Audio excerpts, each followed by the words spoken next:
we got exactly what we were looking for visually, and this idea of isolation, that became a real visual motif. It's magic what we do. It's sacred. And big.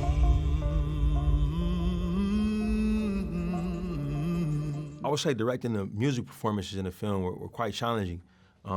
We had the fortune to have found some really gifted musicians that were also incredible actors, and vice versa. We found some incredible actors who were gifted musicians and dancers as well. And yeah, we had Ludwig Göransson, who was our composer, as an executive producer on set. His wife, Serena Göransson, was our executive music producer.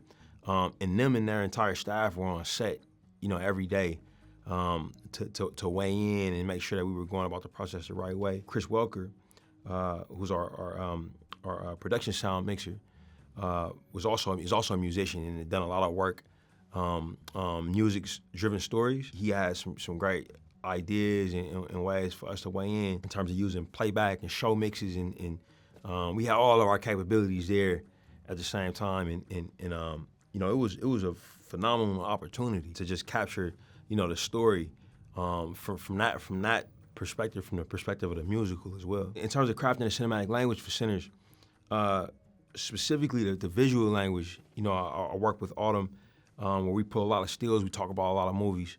We did a lot of testing, because we knew we were going to shoot on film, and we made the decision to go large format, so we tested a bunch of different large format film options, tested film stocks and processes. We also brought on some great storyboard artists.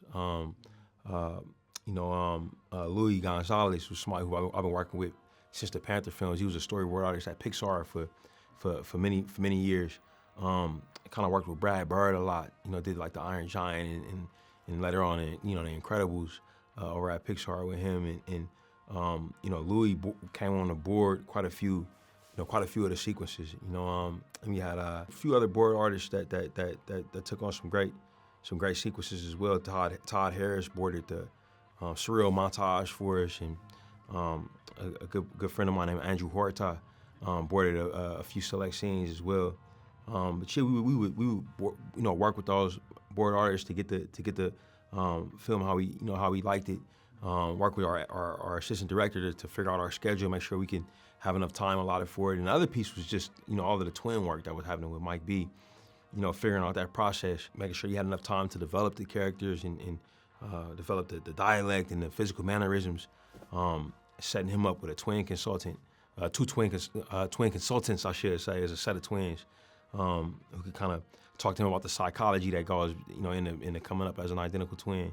So then we had to work with him in the VFX department, costume and casting, finding a twin double for him. It was a lot of prep work that went into it. We were able to really kind of find our visual language, cinematic language, and a lot of it we realized would be done in the aspect ratio selection. Knowing when we were shooting 2.76 versus full frame 1.43, and having an idea of what we were trying to say and when. A lot of scouting, going to the Mississippi Delta myself and taking a look around and figuring out the visual signatures of the landscape. For one, the flat horizons, and this idea of isolation, that became a real visual motif. The fact that the characters are often isolated against a flat horizon, and some of the more poignant shots of the film. So when it came time to select the film stocks that we were going to shoot on in the actual film formats, we went on quite a bit of a journey. At first, when I was writing the screenplay, I thought it was going to be a Super 16 film, and I was excited about going back to that format because I hadn't shot it since Fruitvale Station, which was my first feature film. But in conversation with our visual effects supervisor, we realized that we would need a format that had more visual stability. There's something that happens with Super 16 cameras that's called gate weave, where the register isn't always exactly lining up. Each time it actually gives the film a beautiful quality, but it's tough when you're trying to have a latency there. Like with establishing these two characters being in the same space. Even though in reality they aren't. So we needed a more stable format. So that shifted us to the idea of shooting 35 millimeter. And then the studio called and asked, kind of inquired about our appetite for large format. And at that point I just finished seeing Oppenheimer like the rest of the world, and the light bulb went off that this actually could be, a solid choice for us.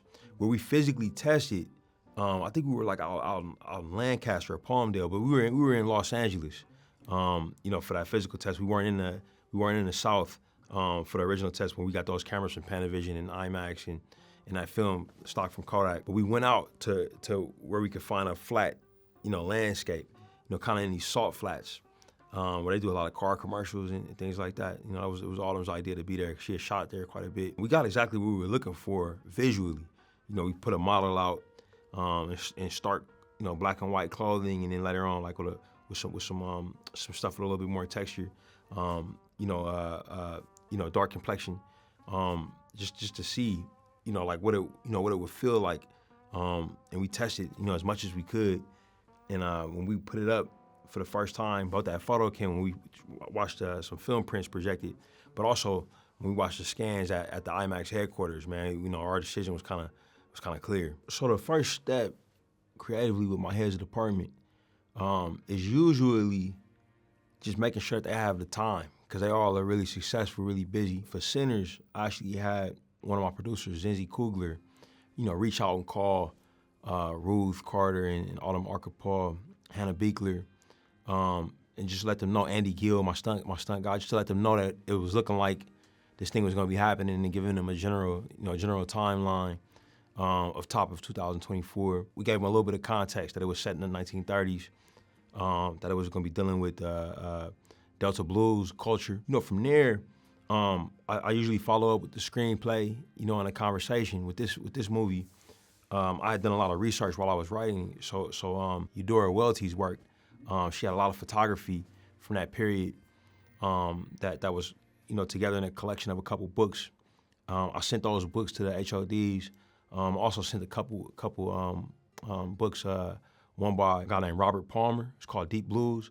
He's a musicologist and a journalist, kind of about the culture of Delta blues and how it developed.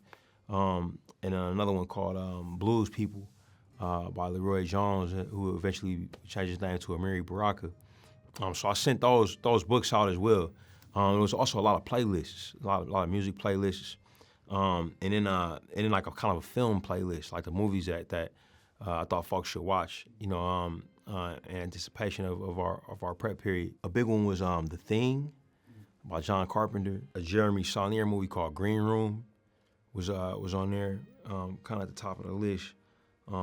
There's a Twilight Zone episode called The Last Rites of Jeff Myrtlebank that I wanted folks to watch. A Robert Rodriguez film called The Faculty. The Coen Brothers film Inside Llewyn Davis was a big one. Lovers Rock, a Steve McQueen film. That was in the Small Axe trilogy that he did for Amazon. It's about folks putting on a house party during that era here in the UK. Those are a few of many I sent out for folks.